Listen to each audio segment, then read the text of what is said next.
Halo teman-teman, terima kasih sudah mampir di channel Rekap Filmku. Akan ngebahas film Undisputed. Film ini adalah salah satu film tentang olahraga seni bela diri terbaik yang pernah gue nonton.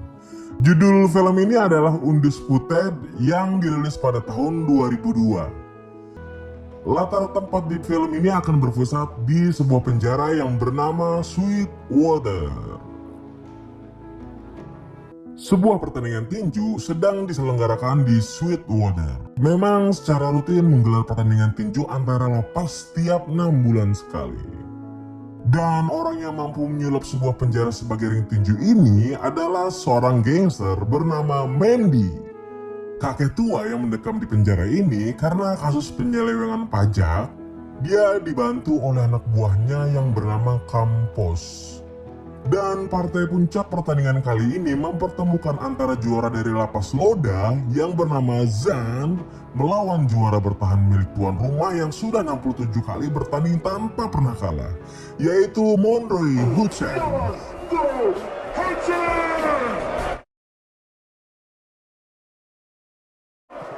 Pertandingan yang awalnya diprediksi sangat ketat ini ternyata tidak berjalan sesuai prediksi. Zan yang memiliki tubuh lebih besar dan lebih tinggi dari Monroy tidak mampu mengimbangi kelincahan dan kecepatan gerak Monroy. Hanya membutuhkan satu ronde bagi Monroy untuk merobohkan Zan dan menang secara TKO. Kemenangan ini semakin mengukuhkan Monroy sebagai juara sejati di Sweetwater. Dan sebelum acara ditutup, ada pengumuman bahwa seorang juara tinju kelas berat dunia akan dipindahkan ke Sweetwater. Orang itu ternyata George Iceman Chambers. Iceman dipindahkan dari penjara lamanya karena sikap arogannya dan diharapkan dapat merubah perilakunya di penjara kelas kakap ini. Iceman yang merupakan orang terkenal dipindahkan dari penjara lamanya menggunakan sebuah helikopter. Dan di tengah perjalanan, dia sempat flashback mengenai pertandingan terakhirnya sebelum dipenjara. Pada pertandingan terakhirnya itu, dia mengalahkan seorang petinju asal Brazil dan memperpanjang rekor kemenangannya menjadi 40 kali tanpa pernah kalah. Kemenangan itu mengukuhkannya sebagai petinju terhebat untuk saat ini. Dan selesai pertandingan itu, sedianya dia telah dibuatkan jadwal untuk melawan seorang petinju bernama Mantel yang juga juara tinju WBA saat itu. Bahkan saat sesi press conference selesai pertandingan, Iceman dengan sombong dan berlagak sotoy bahwa dia akan mengalahkan Mantel. Namun apa daya semua rencana itu batal karena seorang wanita melaporkan Iceman bahwa dia telah memperkosanya. Dan akhirnya Iceman pun tiba di Sweetwater dan langsung diwawancarai oleh kepala lapas yang bernama Warden. Warden memperingatkan Iceman bahwa Sweetwater adalah penjara tingkat tinggi yang mengurung napi-napi dengan kejahatan serius. Sehingga diharapkan Iceman tidak membuat onar di sini. Warden juga memperkenalkan opsir senior yang bernama Merker dan Nona Early, seorang petugas administrasi. Iceman dimasukkan ke dalam sel yang terdapat seorang napi bernama Mingo. Iceman pun memperingatkan Mingo kalau dia tidak ingin siapapun mengajaknya bicara kecuali dia duluan yang mengajak bicara. Lalu Mandy pun datang mengunjungi selnya Iceman dan dia mencoba memanas-manasinya dengan mengejek gaya bertarungnya yang hanya mengandalkan kekuatan. Dan tujuannya pun di sini sangat jelas agar Iceman mau bertanding melawan Monroy. Iceman pun terpancing emosionalnya dan tidak suka jika ada orang yang lebih hebat darinya.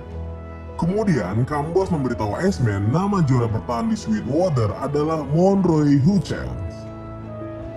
Saat sedang makan siang, Iceman meminta Mingo untuk menunjukkan yang mana Monroy. Lalu dia mendatangi Monroy dan terjadi sedikit konfrontasi antara Iceman dan Monroy. Iceman yang tahu kalau Monroy merupakan juara bertahan selama 10 tahun terakhir memberinya selamat. Lalu tiba-tiba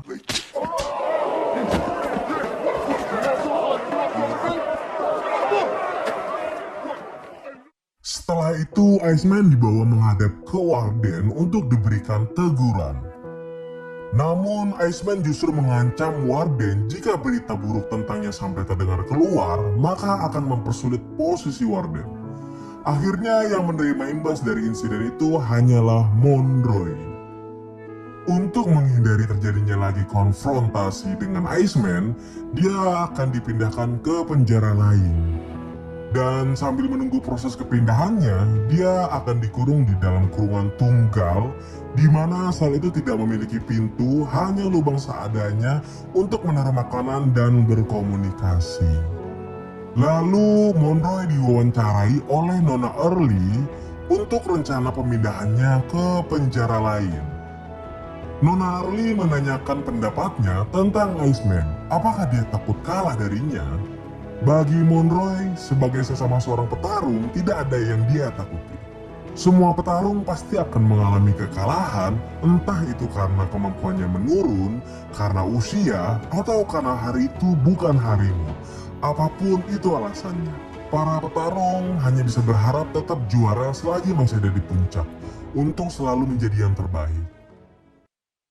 Dan di tempat lain, Iceman sedang melakukan rapat dengan para pengacaranya.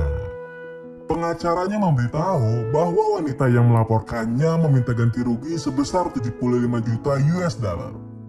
Iceman juga diperkirakan memiliki hutang sebesar 7 juta US dollar pada pemerintah terkait penyelewengan pajaknya. Dan yang lebih parah, setelah mereka mengaudit keuangannya, ternyata keuangannya sedang kritis. Satu-satunya solusi untuk permasalahannya, dia harus keluar dari penjara dan kembali bertanding di atas ring. Lagi-lagi Iceman membuat ulah. Hanya karena dia tidak mau bergaul dan menerima bantuan dari napi lain, dia langsung memukuli mereka. You'll be destroying the unity we create.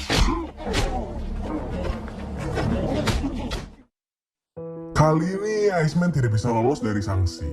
Dia akan dipisahkan dari napi lain dan dibatasi geraknya. Singkat cerita, Mandy Ripstein yang sudah tidak sabar untuk menyaksikan pertarungan antara Iceman melawan Monroy mulai menyiapkan rencana pertarungannya. Namun dia mendapatkan kendala karena Warden tidak mengizinkannya. Akhirnya dia menyuruh anak buahnya yang berada di luar penjara untuk menggunakan pengaruhnya agar Warden mendapat libur panjang. Akhirnya Warden dan Nona Early mau tidak mau harus menjalani liburan paksaan itu dan menyerahkan tanggung jawab lapas kepada mereka yang notabene mendukung pertarungan itu. Dan hal pertama yang dilakukan mereka adalah melepaskan Monroy dari kurungan tunggalnya dan membatalkan kepindahannya ke penjara lain. Di sini kita diperlihatkan Mandy dan Monroy sedang melakukan kesepakatan terkait pertandingannya. Mandy akan mempertaruhkan banyak uang untuk pertarungan ini melawan para penjudi lain di luar sana. Dan dia juga yang akan menanggung segala resikonya. Jika Monroy bersedia untuk bertanding, Mandy akan memberikan uang sebesar 4 juta US dollar. Tapi Monroy yang memiliki seorang adik dengan 3 anak tanpa suami dan sedang menganggur meminta bayaran 40% dari hasil pertandingannya atau sekitar 25 juta US dollar. Akhirnya Mandy pun menyetujuinya demi bisa menyaksikan pertarungan antar juara ini. Selanjutnya Mandy pun menemui Iceman dan memintanya untuk bertarung melawan Monroy. Iceman pun langsung bersedia bertarung melawan Monroy dengan syarat setelah itu dia harus dikeluarkan dari penjara. Mandy pun menyanggupi permintaan Iceman dan akan mengaturnya dengan orang-orangnya yang berada di Departemen Hukum dan HAM. Akhirnya tanggal pertarungan pun sudah ditetapkan. Monroy dan Iceman memiliki waktu 47 hari untuk mempersiapkan pertarungannya. Setiap hari mereka selalu berlatih dengan keras, bukan hanya berlatih teknik tapi juga kekuatan dan stamina. Egoisnya, Mandy membuat peraturan sendiri untuk pertandingan itu. Pertarungan akan dilakukan dengan tangan kosong, tanpa wasit dan tidak ada batasan ronde. Tapi, manajernya Iceman keberatan jika bertarung menggunakan tangan kosong, karena akan lebih terasa pukulannya jika menggunakan sarung tinju. Mandy yang menganggap opini manajer Iceman ada benarnya, akhirnya setuju dan merubah peraturannya menggunakan sarung tinju. Beberapa hari sebelum pertarungan, sempat terjadi sebuah insiden antara Iceman dan geng Napi yang pernah dipukulinya. Get me a situation ready. You want to see you get your ass kicked. You're going down, man. Shit. Kick your ass, motherfucker. Tapi imbas dari insiden itu membuat Warden mengakhiri lebih cepat liburannya dan kembali ke lapas. Pertandingan pun langsung dibatalkan olehnya. Mandy pun marah-marah mengetahui pembatalan pertandingan itu.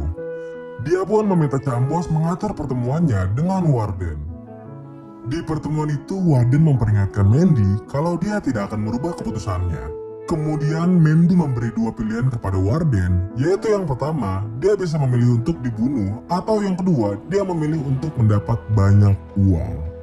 Warden yang tahu Mandy dapat melakukan hal itu, memilih untuk kembali berlibur dan pertandingan pun akan dilanjutkan kembali. Dua orang bandar datang ke Sweetwater dan meminta Chambos untuk memberitahu Mandy agar pertandingan itu diatur supaya Iceman yang menang.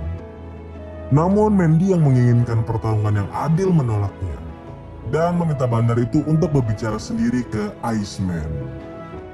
Di tempat lain, para ketua geng Napi sedang mendatangi Monroy dan menawarkan bantuan untuk melemahkan Iceman.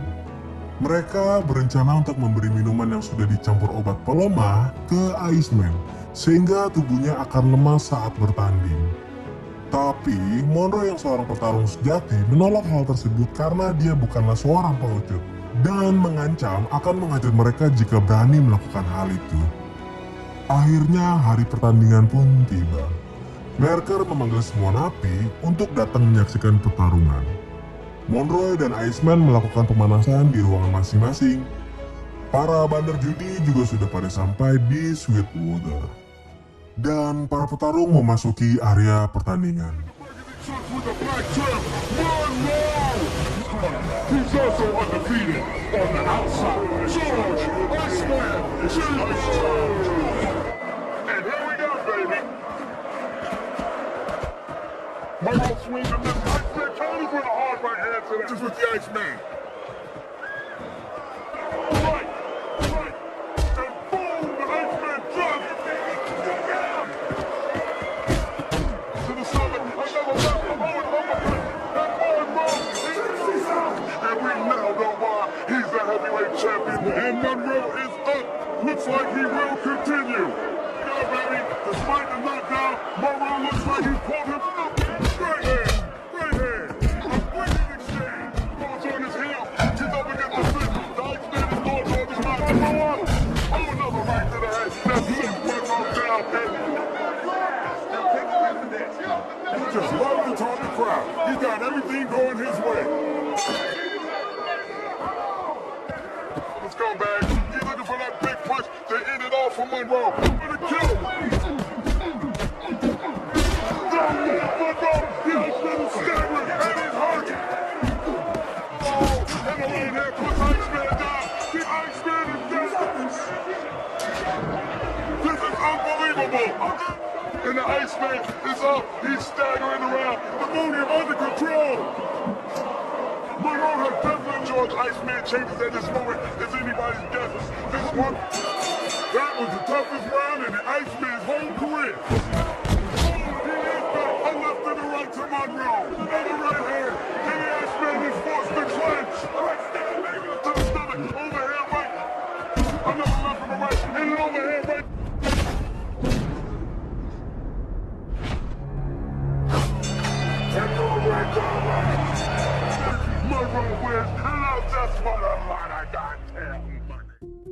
Pertandingan pun selesai dan Iceman mendapatkan kekalahan pertama selama karirnya. Di sisi lain, Monroe kembali melanjutkan kedikdayaannya sebagai juara di Sweetwater tanpa pernah kalah. Mandy pun memberitahu Chambos betapa puasnya dia mampu menghadirkan pertandingan ini. Pertandingan antara dua juara sejati dan hanya satu yang akan menang. 3 minggu setelah laga itu pun berlalu, Mandy Ripstein harus menghadap ke ajalnya. Sebelum itu, dia sudah menepati janjinya dengan memberikan sebagian hadiah uangnya kepada Monroe dan mengeluarkan Iceman dari penjara. Beberapa bulan kemudian, Iceman sudah kembali naik ring tinju dan berhasil merebut kembali sabuk juara dunia. Namun dengan jiwa pengecutnya, dia tidak pernah mengakui kekalahannya dari Monroe saat ditanya oleh awak media. Dan kekalahan itu pun bagaikan sebuah dongeng yang hanya diketahui oleh warga lapas Sweetwater. Sementara bagi warga lapas Sweetwater, juara sejati yang tak terbantahkan hanyalah Monroe Hutchins. Dan film pun selesai.